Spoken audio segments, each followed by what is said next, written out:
ግብጽ የህዳሴ ግድቡን በተመለከተ ከኢትዮጵያ ጋር ተጨማሪ ውይይት እንደማታደርግ አስታወቀች። ታላቁ የህዳሴ ግድብን በተመለከተ ከኢትዮጵያ ጋር ተጨማሪ ውይይት እንደማይደረግ የግብጽ የውጭ ጉዳይ ሚኒስትር ባድር አብድላቲ ለቢቢሲ ተናገሩ። ከቢቢሲ ፎከስ ኦን አፍሪካ ጋር ቃለ ምልልስ ያደረጉት የውጭ ጉዳይ ሚኒስትሩ ላለፉት 13 ዓመታት የተደረጉ ውይይቶች አንዳችም መፍትሄ አላመጡም ብለዋል። የህዳሴ ግድቡ ከተመረቀ በኋላ በኢትዮጵያና በግብጽ መካከል ያለው ግንኙነት የበለጠ መሻከሩን ጠቅሰው በዚህ መካረር ምክንያት ዓለም አቀፉ ማህበረሰብ ስጋት ሊሰማው እንደሚገባም ተናግረዋል። ባለፉት 13 ዓመታት በአገራቱ መካከል የተደረገው ውይይት ውጤት ባለማስገኘቱ ግብጽ በዓለም አቀፍ ሕግ መሰረት የውሃ ደህንነቷን እንደምታስከብር አክለዋል። ከዚህ ቀደም ከኢትዮጵያ ጋር የተደረጉ ውይይቶች ምንም ውጤት ባለማስገኘታቸው በቀጣይም ንግግር ማድረግ አስፈላጊ አይደለም ብለዋል የውጭ ጉዳይ ሚኒስትሩ። የግድቡ ጉዳይ ከኢትዮጵያ ጋር ካለን የሁለትዮሽ ግንኙነት ጋር የሚያያዝ ነው ያሉት ሚኒስትሩ ግድቡን እንደ ተናጠል እርምጃ ነው የምንቆጥረው ብለዋል። አክለውም ህገወጥ ነው ሲሉ የመንግስታቸውን አቋም አንጸባርቀዋል።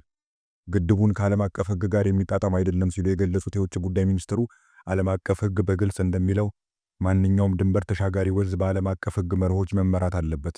ይህም ማለት ማሳወቅንና ጉዳት አለማስከተልን ማረጋገጥ ያስፈልጋል በማለት አብራርተዋል። ከአንድ ወር በፊት ግብጽ ብሔራዊ ጥቅሟንና የውሃ ደህንነቷን ለማስጠበቅ አስፈላጊ የሆኑ ሁሉንም እርምጃዎች እንደምትወስድ ፕሬዝዳንት አብዱል ፈታህ አልሲሲ መናገራቸው ይታወሳል። ኢትዮጵያ በሰጠችው ምላሽ ግብጽ ህገወጥነትና የበላይነት በተሞላው መንገድ የአባይ ወንዝን ለመቆጣጠር መሞከሯን ቀጥላለች ብላለች። አልሲሲ ግብጽ በዲፕሎማሲና እንደ መንግስታቱ ድርጅት ባሉት ዓለም አቀፍ ተቋማትና መተማመኗ እንደ ድክመት መቆጠር የለበትም ብለዋል። ፕሬዝዳንቱ ኢትዮጵያ ታላቁ የህዳሴ ግድብን በማስተዳደር ረገድ እየተከተለች ያለውን ኃላፊነት የጎደለው አካሄድ አገራቸው እጇን አጣጥፋ እንዳትመለከትም ብለዋል። የኢትዮጵያ የውሃና ኤነርጂ ሚኒስቴር በሰጠው ምላሽ ኢትዮጵያ በአባይ የመጠቀም መብቷን አሳልፋ እንደማትሰጥ አስረግጧል። ከኢትዮጵያ ጠላቶች በኩል በእጅ አዙር ጫና ቢበረታም የኢትዮጵያ እድገት አይቀለበስም ሲልም አክሏል። ከቢቢሲ ፎከስ ኦን አፍሪካ ጋር ቃለ ምልልስ ያደረጉት የግብጽ የውጭ ጉዳይ ሚኒስትር ባድር አብደላቲ የህዳሴ ግድቡ ከዓለም አቀፍ ህግ ውጭ የተወሰደ የአንድ ወገን እርምጃ ነው፣ ይህም የሚያሳዝን ነው፣ እኛን ስላላማከሩን እውቅና አንሰጠውም ብለዋል። ያሳለፍነው መስከረም ወር ማገባደጃ ላይ የተባበሩት መንግስታት ጠቅላላ ጉባኤ ሲካሄድ የውጭ ጉዳይ ሚኒስትሩ ኢትዮጵያ በታላቁ ህዳሴ ግድብ ምክንያት በታችኛው ተፋሰስ የሚኖሩ የሚሊዮኖችን ህይወት አደጋ ላይ ጥላለች ብለው በመክሰስ አገራቸው ጉዳዩን ወደ ዓለም አቀፉ የፍትህ ፍርድ ቤት ትወስዳለች ብለው ነበር።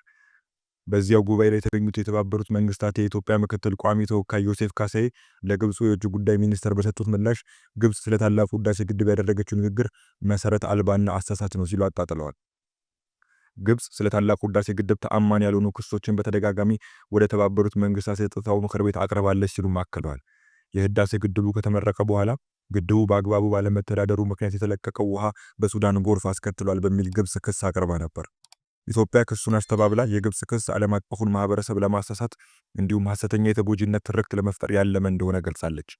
ከግብጽ ክስ በተቃራኒው ታላቁ የኢትዮጵያ ህዳሴ ግድብ ባይኖር ኖሮ ባለፉት ወራት በኢትዮጵያ ደጋማ ቦታዎች የታየው ከፍተኛ ዝናብ ሱዳንና ግብጽ ውስጥ በሰው ህይወትና በመሰረተ ልማት ላይ ታሪካዊ ውድመት ሊያመጣ ይችላል ሲሉ የውሃና ኢነርጂ ሚኒስትር ገልጸዋል።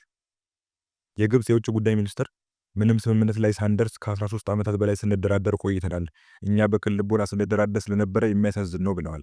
አያይዘውም ሌላኛው ወገን ግን በሚያሳዝን ሁኔታ ይህን የድርድር ጊዜ መሬት ላይ ያለው ሁኔታ ለመቀየር ተጠቅሞበታል ሲሉ ከሰዋል።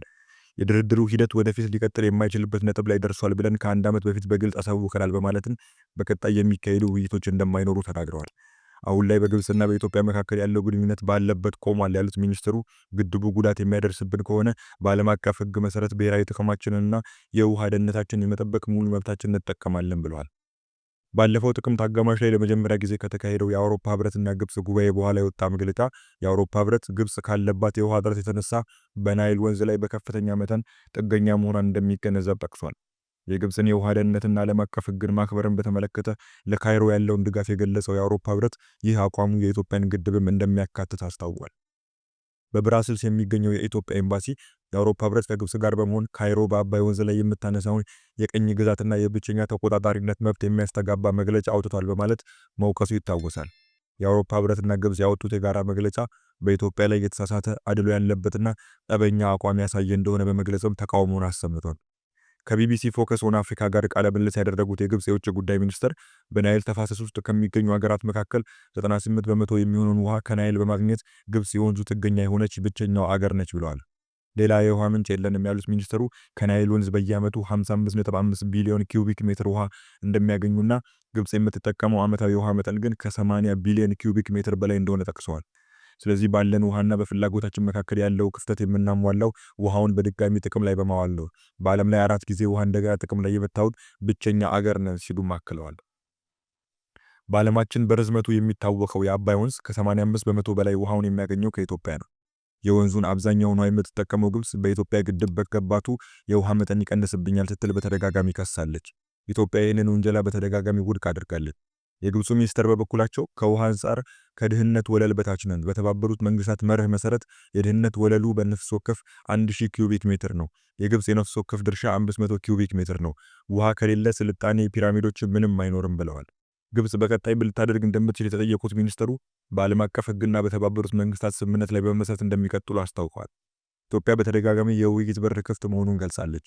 የውጭ ጉዳይ ሚኒስትሩ በበኩላቸው ለ13 ዓመታት ተነጋግረን ምንም ነገር ላይ አልደረስንም፣ ምንም መግባባት ላይ አልደረስንም። ስለዚህ በዚህ ማለቂያ በሌለው መንገድ በመቀጠል ሌላኛው ወገን መሬት ላይ ያሉ ነገሮችን እንዲቀይር እድል አንሰጥም ብለዋል።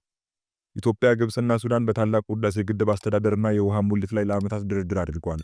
ሆኖም ሁሉንም የሚያስማማ መቋጫ ላይ ሳይደርሱ የግድቡ ግንባታ ተጠናቆ ስራ ጀምሯል።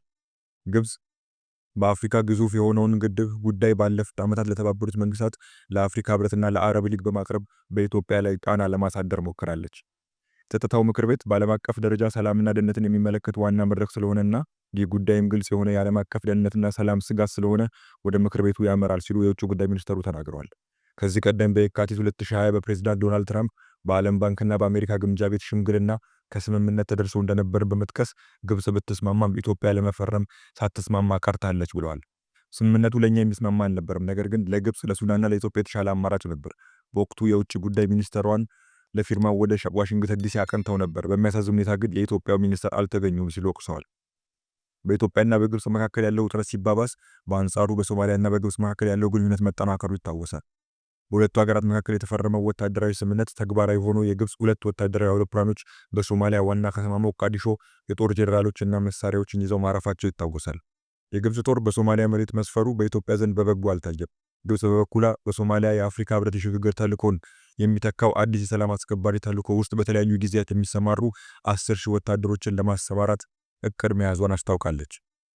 የግብጽ ሰራዊት በሶማሊያ መሰማራቱ ከኢትዮጵያ ጋር ካለው ውጥረት ጋር የሚገናኝ ስለመሆኑ ከቢቢሲ ፎከስ ኦን አፍሪካ የተጠየቁት የግብጽ ውጭ ጉዳይ ሚኒስትር የማይመሳሰሉ ነገሮችን መቀላቀል ነው ሲሉ ምላሽ ሰጥተዋል።